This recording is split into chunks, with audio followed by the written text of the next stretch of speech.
दोस्त का सिलेक्शन ना हो तो बुरा लगता है, पर अगर उसका सिलेक्शन हो जाए तो बहुत ज्यादा बुरा लगता है। ये लिटरली मैंने फील किया था, क्योंकि तो फिर बोलते थे अच्छा तैयारी चल रही है, अभी तक तैयारी चल रही है, और आज अगर वही जो लोग हैं, जो वही समाज के लोग हैं, अब वो बोलते हैं कि अच्छा, एज अ लड़का मैं ये चीज बता सकता हूँ आपको, थोड़ा कंट्रोवर्शियल बात है ये, कि लड़कों के लिए बहुत ज्यादा 90% केसेस में उन पर अगर एक या दो परिवार भी के लोग भी इससे अगर मोटिवेट हो गए और उन्होंने कुछ कर लिया, तो ये मेरे और आई थिंक निखार टॉक्स टीम के लिए भी बहुत अच्छी बात होगी।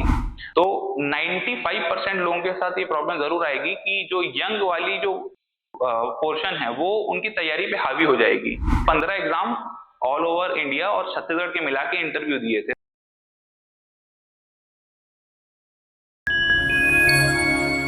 हेलो, नमस्ते। मेरा नाम उज्ज्वलानंद जैन है। मैं राजनांदगांव छत्तीसगढ़ से बिलोंग करता हूँ। वर्तमान में मेरा पद जो है वो सहायक अभियंता जल संसाधन विभाग में है। इसके पूर्व मैं मैग्नीज और इंडियन लिमिटेड नागपुर में पोस्टेड था, जो कि एक मिनी रत्न पीएसयू है। अगर मैं अपने बारे में बताऊं तो कक्षा छठवीं में मेरी सप्लीमेंट्री आई थी, और बचपन से मुझे पढ़ाई में उतनी रुचि नहीं थी। बट कक्षा छठवीं के सप्लीमेंट्री के बाद कक्षा आठवीं में मेरे 67.8% बने थे। उसके बाद जब मैं 9th क्लास में गया तो मेरे पिताजी का स्वर्गवास हो गया था। तो घर में दो बड़ी बहनें और मेरी माता थी। तो 9th क्लास से उन्होंने मुझे पढ़ाई के लिए मोटिवेट किया, और कक्षा 9वीं से मैंने पढ़ाई को थोड़ा सीरियस लिया। उसके बाद जब 10th क्लास आया तो मेरे 73% बने थे। मैं ये परसेंटेज इसलिए बता रहा हूँ कि जो मेरा प्रोग्रेस है वो बहुत धीरे धीरे हुआ था। जैसे कि क्लास 8 में 67.8% जब मेरे बने थे, तब मेरे पापा थे, और जब वो आए थे घर में मार्कशीट लेकर, तो वो बहुत गुस्सा थे कि मेरे प्रतिशत इतने कम कैसे बने 8th क्लास में, और मैं इसलिए खुश था कि इतने ज्यादा कैसे बन गए। उसके बाद 10th क्लास में जब 73% बने तो मुझे थोड़ी ग्रोथ दिखी मेरी, कि हाँ, मैंने 8th क्लास के कंपेयर में 10th क्लास में थोड़े ज्यादा प्रतिशत मेरे बने। फिर 12th क्लास में 82% बने, तो वो थोड़े 10th क्लास के कंपेयर में और ज्यादा थे। प्रतिशत की उतनी मान्यता नहीं है मेरे नजर में, पर हाँ, आपका जो प्रोग्रेस है वो मैटर करता है। चाहे आप 60 से 70% गए हो या 70 टू 80% गए हो, आपका जो ग्रोथ है वो इंपॉर्टेंट है। जब 12th क्लास मेरा पास हो गया तो मुझे उतना पता नहीं था कि मुझे आगे क्या करना है। तो मेरी सिस्टर ने मुझे बोला कि इंजीनियरिंग करना एक बेटर ऑप्शन है। तो मैं मैकेनिकल इंजीनियरिंग से मैंने बीटेक अपना खत्म किया 2015 में। बीटेक में मेरे प्रतिशत बने थे 82.3 के आसपास। तो बीटेक में भी मेरा जो पढ़ाई में रुचि थी वो कंटिन्यू थी। 2015 के बाद जब मैंने अपना बीटेक एग्जाम क्लियर किया, तो कुछ कारणवश या प्रेम प्रसंगवश मेरी पढ़ाई में फिर से रुचि खत्म हो गई। तो लगभग 3 से 4 साल मैं उसमें पढ़ा रहा, और उसके बाद 2018 या 19 के बाद मुझे ये रियलाइज हुआ कि मैंने बहुत टाइम वेस्ट कर दिया है। तो 2018-19 के बाद मैंने फिर से पढ़ाई को स्टार्ट किया। जब मैंने इस टाइम पढ़ाई को स्टार्ट की तो मैं सब कुछ भूल चुका था जो मैंने इतने सालों से कंटिन्यूटी में पढ़ाई की थी। जो 9th क्लास से मैं मोटिवेट हुआ था पढ़ाई के लिए, और जो बीटेक के एंडिंग तक मैंने पढ़ाई में मोटिवेशन रखी थी, वो 3 साल में मेरी सारी मोटिवेशन खत्म हो गई। तो जीरो से मुझे फिर से स्टार्ट करना पड़ा सारी चीजें, और मैं फिर से कोचिंग नहीं जा सकता था क्योंकि मैंने उसमें वो सब में टाइम वेस्ट कर चुका था। तो अब मेरे पास सिर्फ एक ऑप्शन था कि मैं अपने रूम पे बैठूं, जो भी स्टैंडर्ड बुक्स हैं वो पकड़ूं और सेल्फ स्टडी करने लग जाऊं। तो सेल्फ स्टडी करना थोड़ा डिफिकल्ट होता है, क्योंकि हमको ये पता नहीं होता कि हमको क्या क्या पढ़ना है। तो जब मैं ये फिगर आउट किया कि ये मुझे पढ़ना है, उसके बाद से मैंने एग्जाम लिखने शुरू किए सीरियस होकर। बट जब मैंने पढ़ाई कर कर वापस एग्जाम दिए, तो स्टार्टिंग में आई थिंक मैंने 15 एग्जाम ऑल ओवर इंडिया और छत्तीसगढ़ के मिला के इंटरव्यू दिए थे। रिटर्न क्लियर कर कर मैंने इंटरव्यू दिया था, जिसमें इसरो, बार्क, डीआरडीओ ये सब शामिल है। इन सब के मैंने इंटरव्यू दिए थे, बट रिटर्न के बाद मेरा इंटरव्यू क्लियर नहीं हो पा रहा था।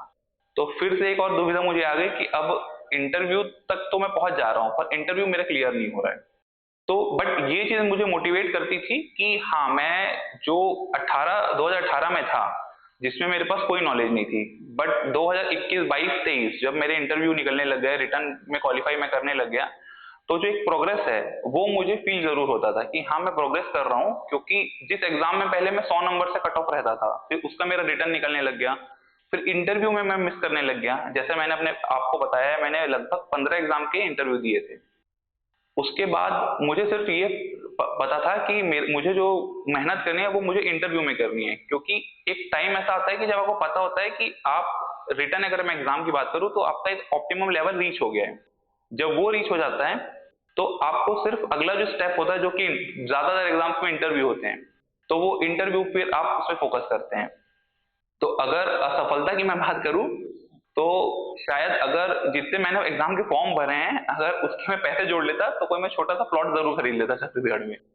बट वो जो एक पार्ट होता है वो सक्सेस का एक प्रोसेस का हिस्सा है वो। तो जितना आप एग्जाम देंगे सीरियस होकर, उतना आपके लिए एक ग्रोथ का चांस बढ़ेगा। घर में बैठकर आप सिर्फ क्वेश्चन सॉल्व कर लेंगे और आपको लगता है कि घर पे मेरे क्वेश्चन सॉल्व हो जा रहे हैं तो एग्जाम हॉल में भी सॉल्व होगा, तो ये बिल्कुल गलत है। ये जो कॉलेज लाइफ जो आपकी है और जो एग्जाम का जो पैटर्न है वो उसमें जमीन आसमान का फर्क है। मैं और मेरे एक फ्रेंड था, हम लोग साथ में एग्जाम की तैयारी कर रहे थे। तो एसएससी जेई का जो कि टेक्निकल सेक्शन के होंगे उनको ये पता होगा, एसएससी जेई का जो एग्जाम होता है तब सब्जेक्टिव में मेंस हुआ करता था। तो मैं और वो तैयारी कर रहे थे। फिर जब फाइनल रिजल्ट आया तो उसका सिलेक्शन हो गया था और उस साल मेरा सिलेक्शन नहीं हुआ था। तो जैसा कि मूवी में कहा गया है कि जब दोस्त का सिलेक्शन ना हो तो बुरा लगता है, पर अगर उसका सिलेक्शन हो जाए तो बहुत ज्यादा बुरा लगता है। ये लिटरली मैंने फील किया था, क्योंकि हम दोनों ने साथ में ही तैयारी की थी। 19-20 के हमारे नॉलेज में फर्क था, बट उसका सिलेक्शन हो गया था और मैं घर पर बैठकर फिर से अपनी कॉपी किताब निकालकर पढ़ने की मुझे ट्राई करनी थी। तो ऐसे केस में मैंने शायद 15 या 20 दिन का ब्रेक लिया था सब चीजों से, पढ़ाई से, खुद से और ये सब चीजों से। जो तैयारी का फेस रहता है वो बड़ा बोरिंग सा होता है कि आपको वही सेम रूटीन फॉलो करना है, वही सेम किताबें, ब्लैक एंड व्हाइट से किताबें आपको पढ़नी है। बट आपको अगर मैं बोलूं कि कोई आपको मोटिवेट कर देगा तो ये बिल्कुल गलत है। अगर मैं आपको कुछ बोलूंगा तो शायद आप कुछ टाइम के लिए मोटिवेट होंगे, 15 मिनट के लिए, उससे ज्यादा नहीं मोटिवेट होंगे। अगर आपको रियली मोटिवेशन चाहिए तो आपको सिर्फ ये फील करना है जो मैं भी फील करता था, कि जो भी आप एग्जाम की तैयारी कर रहे हो, चाहे आप टेक्निकल पोस्ट की तैयारी कर रहे हो, चाहे सीजी पीएससी की तैयारी कर रहे हो या सीजी व्यापम, तो बस आपको ये चीज फील करनी है कि अभी जिस स्टेज पे आप तैयारी कर रहे हैं और जब आपका जॉब लग जाएगा तो ये जो चेंज है आपकी लाइफ में कि बेरोजगारी से सैलरीड पर्सन की जो लाइफ है वो आपको जो फील करना है, जब तक आपको वो फील नहीं होगा तो आपको वो जो डेली बेस का मोटिवेशन चाहिए ना वो नहीं मिलने वाला। जब तक आप ये फील नहीं करेंगे कि अभी आपके घर वालों से कोई पूछता है कि आपका बेटा क्या कर रहा है या आपकी बेटी क्या कर रही है, तो वो बोल देते हैं अरे तैयारी कर रहा है। तो कभी कभी ये सुनने को मिल जाता था, मुझे भी मिलता था कि अरे कितने साल से तैयारी कर रहे हैं, अभी तक तैयारी ही चल रही है उनकी। तो ये जो बर्डन है ये बहुत हैवी होता है। तो इस टाइप की बर्डन आप तभी अपने दिमाग से निकाल पाएंगे जब आप ये फील करेंगे कि आज जो बोल रहे हैं कि इसका तैयारी ही चल रहा है, इसका जॉब नहीं लग पा रहा है, शायद ही कुछ कर नहीं पाएगा।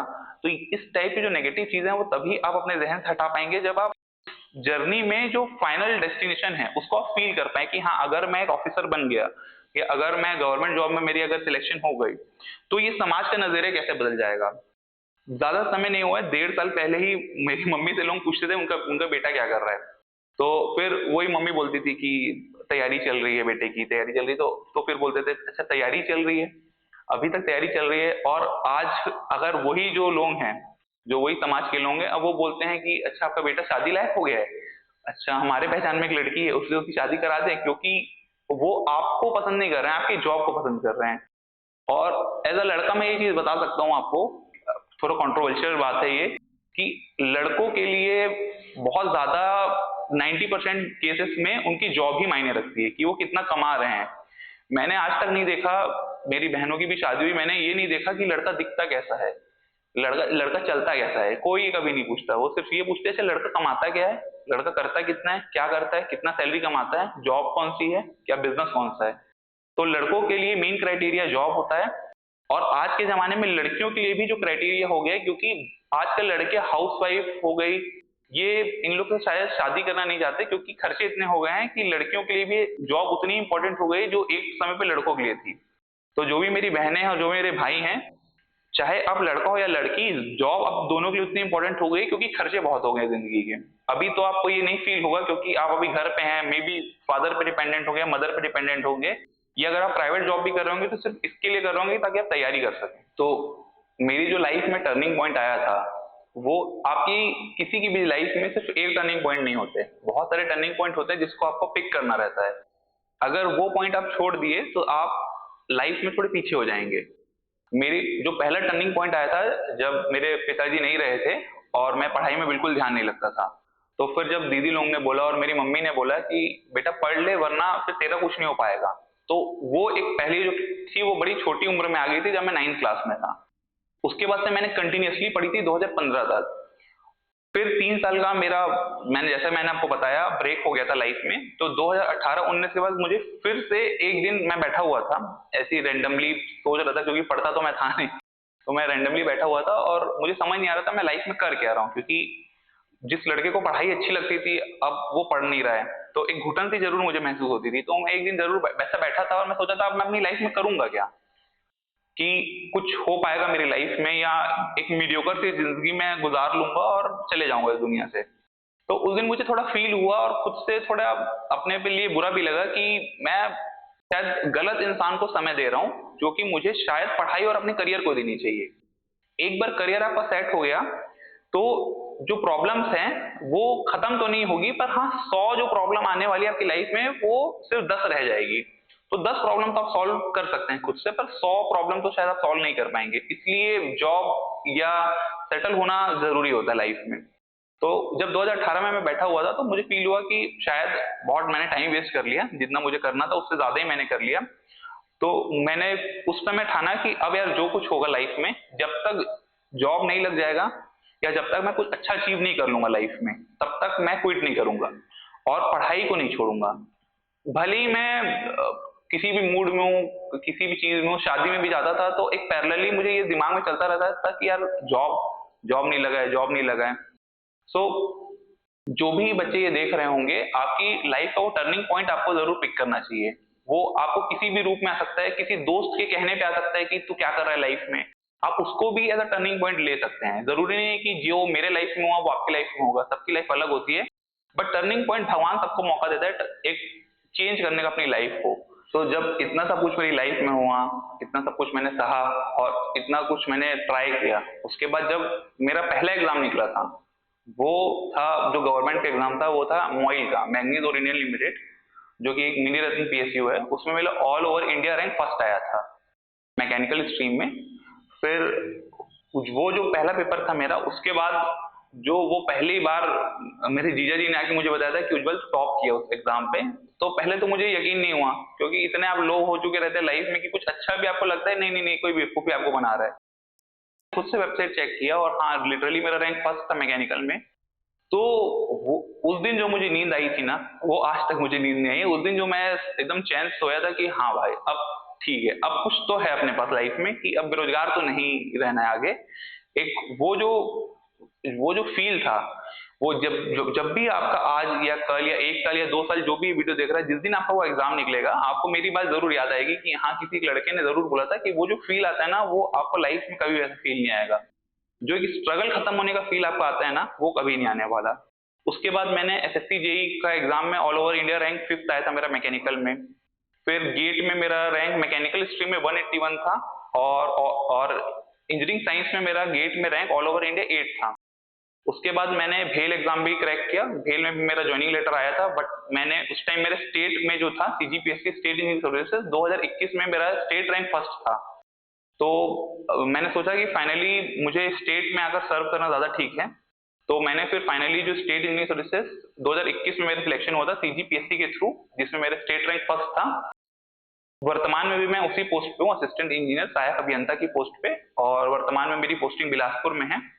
तो अभी मैं इस पोस्ट पे हूँ और अभी मैं रिसेंटली तो कोई एग्जाम की तैयारी कर नहीं रहा हूँ, और अगर आगे मैं करूंगा तो जरूर आपको बताऊंगा। बट हाँ, ये जो फाइनली मेरा डेस्टिनेशन है वो छत्तीसगढ़ में ही वापस आ गई।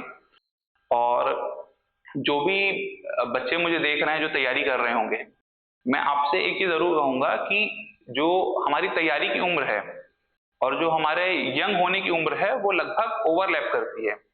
तो 95% लोगों के साथ ये प्रॉब्लम जरूर आएगी कि जो यंग वाली जो पोर्शन है वो उनकी तैयारी पे हावी हो जाएगी। तो कोई भी फ्रेंडशिप या अफेयर या ये सब जो भी है वो आप सेटल होने के बाद कर लीजिएगा, आपके पास बहुत समय पड़ा हुआ है। पर जो तैयारी का टाइम है, प्लीज जो तैयारी का आपका टाइम है आप उस पर ही फोकस करेंगे, क्योंकि वो एक बार सेटल हो गया ना तो आप आपको कोई छोड़ के नहीं जाने वाला। मैं बिल्कुल एक्सपीरियंस यही चीज बोल सकता हूँ, क्योंकि फेलियर भी मैंने बहुत ज्यादा देखे हैं, शायद आप सबसे अभी जो तैयारी कर रहे हैं उनसे ज्यादा मैंने फेलियर देखे हैं, और सक्सेस भी मैंने उनसे ज्यादा देखी है। तो मैं ये एक्सपीरियंस से ये चीज कह सकता हूँ कि आपका मेन फोकस सिर्फ पढ़ाई पे होना चाहिए। ये मेरे लिए बोलना आसान है कि हाँ ये तो इजी चीज है, बट बहुत मुश्किल है, मुझे भी पता है, मैंने भी ओवरकम की है। तो इस सब में आप टाइम वेस्ट बिल्कुल मत करिए। आपका आप जितना भी साल आप दे रहे हैं पढ़ाई के लिए, 1 साल 2 साल 3 साल, जितना भी आप साल दे रहे हैं, आप 100% उस पर फोकस करेंगे। तो जो भी निखार टॉक्स की तरफ से ये वीडियो देख रहा होगा यूट्यूब पे, उनसे मेरी यही दरखास्त है कि आप जो भी काम कर रहे होंगे, अगर आप पढ़ाई कर रहे हैं तो आप पूरी शिद्दत से पढ़ाई करिए, घूमने जाना है तो पूरी शिद्दत से घूमने जाइए, अफेयर करना है तो पूरी शिद्दत से करिए, बट दो चीज साथ में मत करिए। मल्टीमीडिया फोन है, आप नहीं है, तो आप सिर्फ एक चीज पर फोकस करिए, आपको जो ठीक लग रहा है। अगर आपको लग रहा है कि आपकी लाइफ के लिए पढ़ना ठीक है, तो आप 100% डेडिकेशन सिर्फ पढ़ाई पे देंगे। सोते उठते सिर्फ आपके दिमाग में ये चलना होगा कि अच्छा मैंने इतने क्वेश्चंस कर लिए, मेरा ये थ्योरी पोर्शन हो गया, या मेरा ये बुक सॉल्व हो गई, या मैंने ये पढ़ लिया। आपके टाइम दिमाग में सिर्फ यही चीज चलनी चाहिए कि मेरा आज का सिलेबस हुआ या नहीं हुआ। इसके अलावा आपको किसी चीज से लेना देना नहीं होना चाहिए। इनफैक्ट 1 या 2 साल आप सीरियसली अगर पढ़ रहे हैं तो आप फैमिली की चीजों में भी उतना इन्वॉल्व मत होइए, उसमें बहुत टाइम वेस्ट होता है। आप सिर्फ अपने रूम पे रहिए, अपना सिलेबस जो आपने फिक्स किया, साइन किया, वो आप कंप्लीट करिए। जिस दिन आपका सिलेक्शन हो गया उस दिन आपको घर की बातों के लिए भी बहुत टाइम मिल जाएगा, दोस्तों की लाइफ में भी क्या प्रॉब्लम है इसके लिए भी बहुत टाइम मिल जाएगा, किसी दोस्त की लड़ाई हो गई वहां जाने के लिए भी बहुत टाइम मिल जाएगा, सारी चीजों के लिए बहुत टाइम है। लेकिन अभी जो इस एज में आप हैं वो सिर्फ पढ़ाई के लिए साइन करिए, 100% उस पर फोकस करिए। एक एग्जाम नहीं, 2 एग्जाम नहीं, थर्ड एग्जाम, फोर्थ एग्जाम, कोई ना कोई आपका एग्जाम पक्का निकलेगा। और निखार टॉक्स टीम के लिए मैं ये बोलना चाहूंगा कि उन्होंने एक ऐसा हमको मंच दिया है जिससे हम अपनी बात को रख सकते हैं सामने।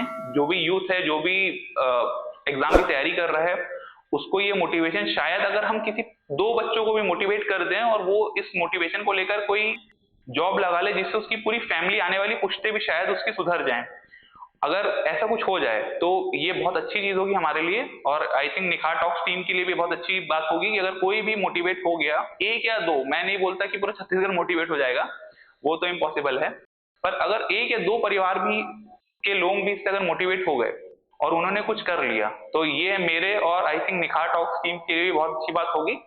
तो मैं लास्ट में सिर्फ एक लाइन कहना चाहूंगा जो कि आप सबको मोटिवेट शायद कर दे और आपको भरोसा दिलाए कि अगर आज आपका कोई पेपर नहीं निकल रहा है, लेकिन एक दिन जरूर वो पेपर निकलेगा, बस आपको मेहनत और कंटिन्यूटी बनाए रखनी है। तो मैं एक लाइन है उससे अपना ये जो मेरे जो मोटिवेशन टॉक है वो खत्म करना चाहूंगा।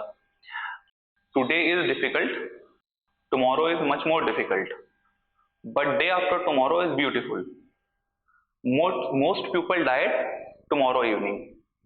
तो आपको वो ब्यूटीफुल डे आफ्टर टुमारो का वेट करना है, आपको एक दिन पहले क्विट नहीं कर देना है वो चीज, ठीक है। तो थैंक यू मेरी बात सुनने के लिए, एंड थैंक यू निखार टॉक्स को कि मुझे ये मौका देने के लिए, ये मंच प्रदान करने के लिए। Thank you so much.